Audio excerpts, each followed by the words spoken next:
pessoal, sejam muito bem-vindos à aula 13 de Programação para Web 2. E nessa aula 13 a gente vai terminar o formulário de inclusão em PHP. Ou seja, a gente vai terminar de fazer a inclusão dos dados no banco de dados PHP. Tudo bem? Então, lembrando, a gente tem essa tela que a gente foi criando ao longo das aulas 10, 11 e 12.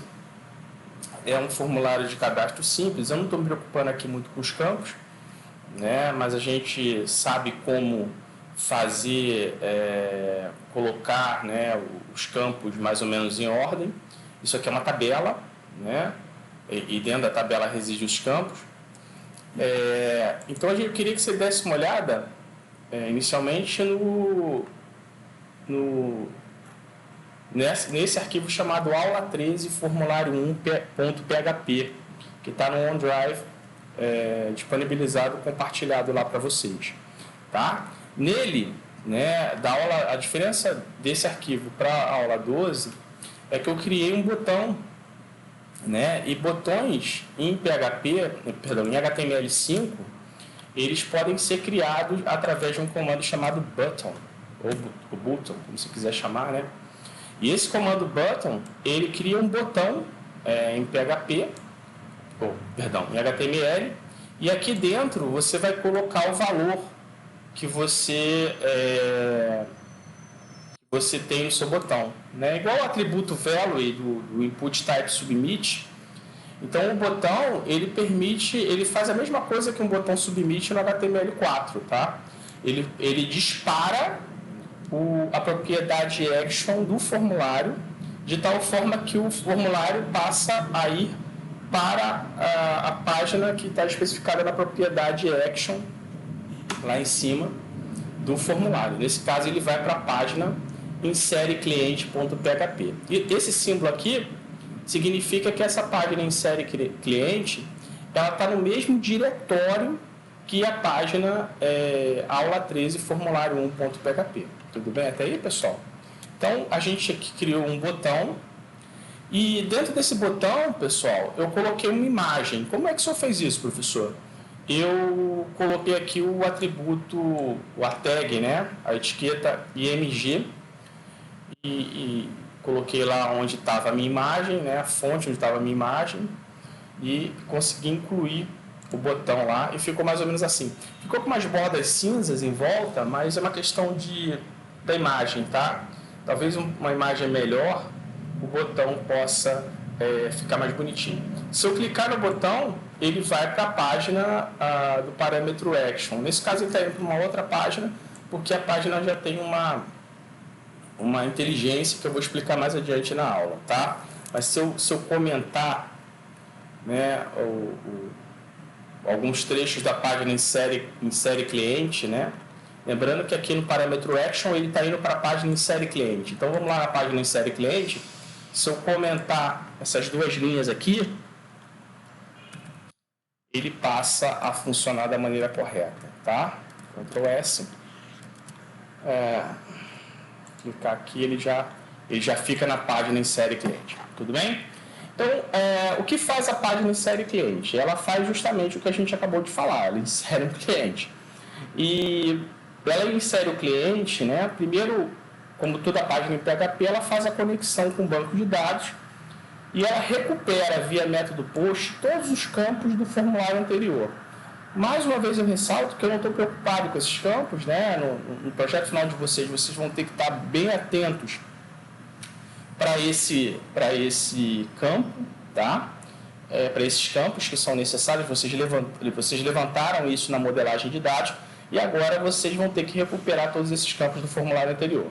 Eu só vou modificar aqui o banco de dados, que eu vou chamar de PF1304, que é um banco de dados auxiliar que eu tenho aqui para mostrar a aula de vocês hoje, tá? Que eu tenho uma pequena consideração a fazer nas tabelas do nosso banco de dados. Houve um erro lá de modelagem que eu fiz. Um erro não, um engano, né? O professor nunca erra. Mas eu preciso consertar isso lá, por isso eu criei esse PF1304, que é um banco de dados auxiliar para mim. No seu, possivelmente, vai ficar só PF, tá? Então, o seu é PF, o meu é PF1304. Depois eu vou voltar quando eu for colocar lá no OneDrive para não gerar confusão. Bom, e o que faz esse PE? Eu me conecto lá no banco de dados bonitinho, estou bonitinho com a senha root, com login root, senha em branco. Se der algum erro, eu mato a página para de funcionar e diz assim, olha, eu apresentei um erro aqui e foi um erro de MySQL. Se não aconteceu nenhum erro, a gente vai usar uma função, um comando SQL, que é um comando de inserção, que é o comando insert, ou insert, como você quiser chamar, né? O correto seria insert, mas ninguém fala insert, todo mundo fala insert, né? E o que esse comando insert faz? Ele recupera todos os campos, né, da minha tabela, né? Eu digo aqui quais os campos que eu quero inserir, na minha tabela e quais são os valores que eu quero inserir na minha tabela. E agora que a gente vem uma observação importante. Quando o campo é um campo texto, ou seja, é um campo string, é um campo que vai conter algum campo texto que não seja inteiro, eu preciso colocar ele em aspas simples, entre aspas simples. Tá? Isso é uma requisição do SQL.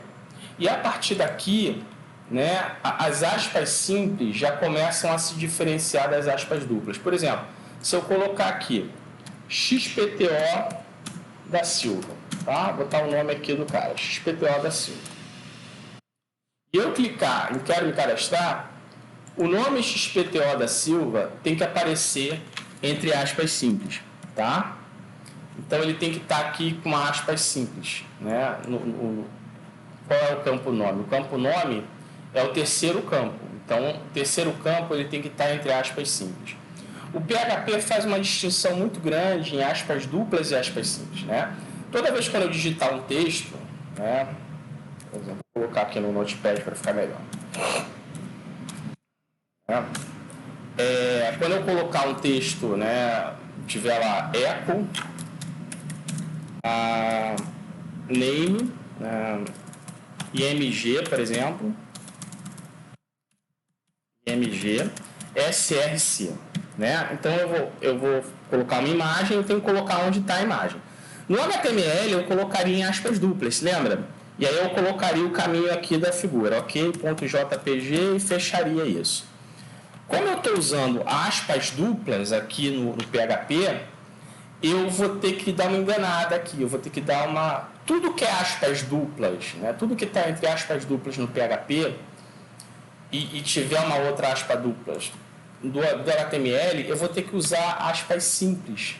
Isso é uma questão para que a gente não confunda o que é uma aspa dupla do PHP com o que é uma aspas duplas do HTML. Aspas duplas do HTML vai sempre virar aspas simples. E isso também acontece com SQL. Por exemplo, se eu colocar aqui o campo nome, né, insert into usuário, o campo strnome, né? E aí eu vou colocar aqui values, isso aqui é SQL, tá? João. Isso aqui o Flávio, lá, professor de modelagem, explica isso e está correto, né? Agora, se a gente for usar isso em PHP, isso vai ter que ser aspas simples, tá? Então eu queria chamar a atenção de vocês isso, porque isso dá confusão. Então o professor colocou aqui no navegador o texto, né, que vai ser o SQL para o PHP. Então todo campo texto, né, no SQL, ele tem que vir de aspas simples. Então o CPF, para mim, eu estou gravando como texto, eu tenho que colocar uma aspa simples. O nome do cara que eu estou gravando como texto, eu vou ter que colocar aspas simples. O endereço que eu não informei, eu vou ter que colocar como aspas simples. O complemento também. A data de nascimento vai vir como aspas simples. E o sexo, que eu estou sempre dizendo que é masculino aqui, que eu estou fixando propositalmente, eu também vou ter que colocar como aspas simples. Então, guardem isso no coração. E aí, isso vai gerar uma coisa muito feia aqui, né? Vai gerar essa coisa feia que eu vou mostrar para vocês. Vou até aumentar aqui, para a gente verificar o quão feio isso é. Então, o que acontece? Eu vou colocar aqui, insert, coloquei entre aspas duplas, né? Values. Aí eu vou começar com o meu primeiro valor. O meu primeiro valor qual que é? é o CPF. Então, eu preciso colocar essas aspas simples aqui. Tá? Vírgula. Isso aqui é o comando SQL. Município é o inteiro, é o código do município. Está no banco como inteiro, então não tem aspas simples. O nome tem aspas, o nome está como texto no banco? Tá, então eu tenho que colocar uma aspas simples aqui. A rua também. O complemento está como texto no banco, por isso que eu estou colocando essa aspas simples. A data de nascimento também está como texto lá no... Está como data, que também não deixa de ser um campo texto, também está como aspas simples. E o sexo, né, que eu sempre estou informando como masculino, também está como string lá no banco, então eu tenho que colocar como aspas simples. Tudo bem? E por isso que eu coloquei, imprimi aqui no navegador para vocês darem uma olhada. Tá bom? Então, o que acontece? Agora a gente vai fazer o seguinte. A gente vai fazer a inserção desses dados. Então, eu vou voltar aqui, vou diminuir, Ctrl menos, vou colocar aqui uma data de nascimento para o cara, vou colocar aqui...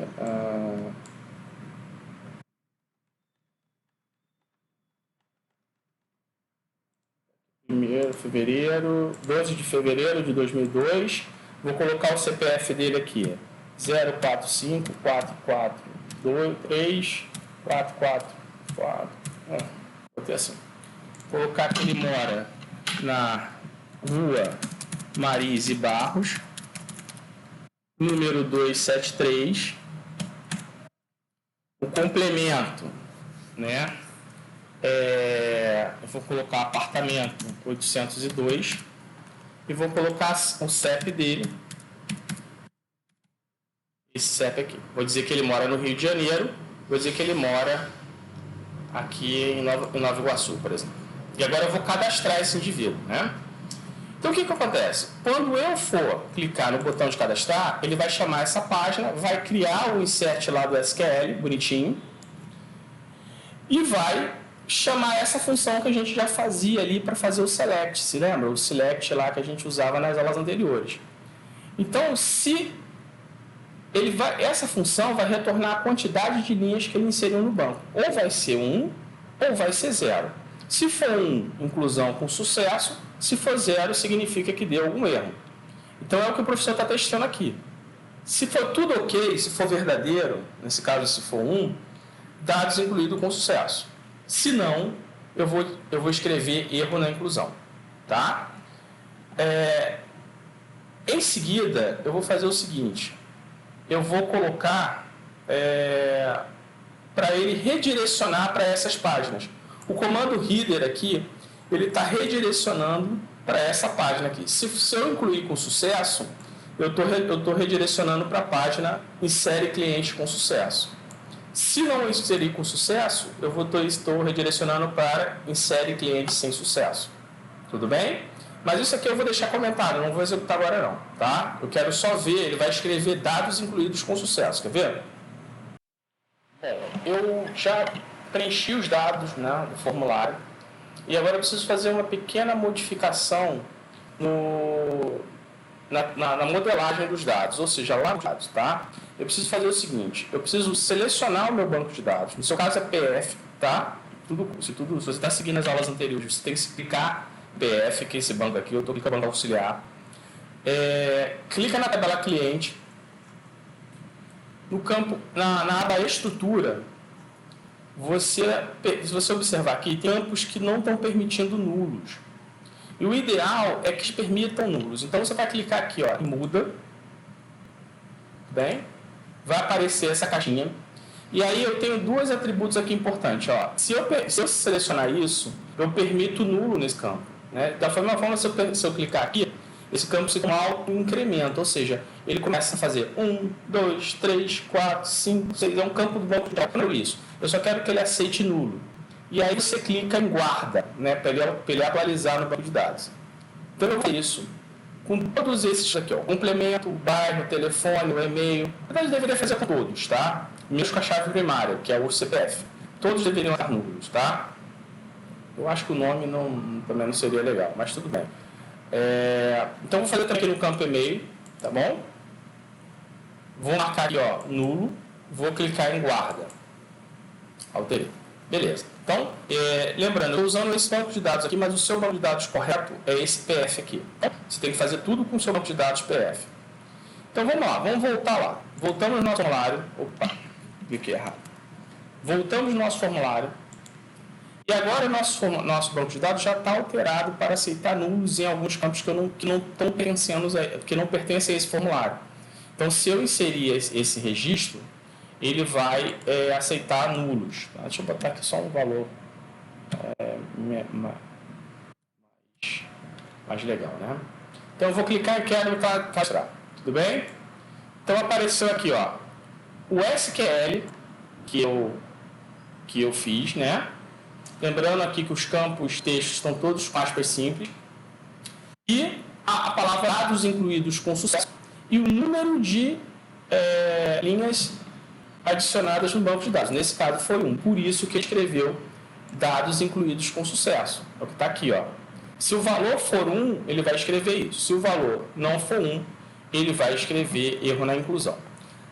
Essa linha aqui, esse valor header, e como ele faz o redirecionamento para outra página, então, se tudo der certo, eu vou redirecionar para a página insere clientes com sucesso. Se der algum erro, insere cliente sem sucesso. Tudo bem? Vou salvar. E agora deve dar um erro, pessoal. Eu vou voltar aqui o meu formulário, ele deve dar um erro. Por quê? Porque eu estou tentando inserir mais um cara, mais um cliente com o mesmo CPF. Como o CPF é chave primária, isso vai dar um erro. Ó, ele redirecionou para a página insere cliente sem sucesso. Eu vou voltar aqui e vou colocar um outro CPF. Vou inventar um CPF aqui. Lembrando que a gente já sabe fazer uma validação de CPF das aulas anteriores, tá? Se você quiser melhorar o seu projeto final, quiser fazer um campo de formulário que valide um CPF, você já sabe fazer isso das aulas anteriores. Aqui eu não vou colocar o XPTO da Silva, não. Eu vou colocar Maria das Couves. Tá? Então eu inseri o XPTO da Silva, só para consultar, só para confirmar. Vamos lá no nosso banco de dados, né? No banco de dados PF, no meu caso é esse banco de dados aqui, na tabela cliente, tem aqui já o XP da Silva. Tudo bem? Ele já foi incluído. Agora vai ser incluído quem? A Maria das Couves. A Maria das Couves, ela mora na rua Marise Barro, 273. Vamos clicar. Ó, página que inseriu o cliente com sucesso. Eu botei essa figura bem feia aqui, você pode procurar uma figura melhor, tá? Foi por falta de imaginação mesmo. Será que a Maria das Couves está no banco de dados? Maria das Couves, vamos ver se a Maria das Couves está no banco de dados. Maria das Couves aqui, ó. Tudo bem? Então, pessoal, a gente agora já sabe inserir dados no nosso banco de dados. Então, na próxima aula, a gente vai aprender a enviar e-mails usando PHP, usando uma funcionalidade chamada de PHP Mail. Isso pode ser usado até na sua tela de cadastro para que o usuário confirme o e-mail cadastrado, né? O nosso propósito aqui é didático, então não tem propósito em fazer nada certinho e colocar as coisas nos seus devidos lugares. Quando você for fazer o seu projeto final, a modelagem tem que estar correta e você tem que criar um formulário para inserir os dados de maneira correta. É o que eu estou ensinando aqui para você, tá? Se você teve alguma dúvida, mande um e-mail para o professor ou deixe um comentário no Google Classroom. Até a próxima aula.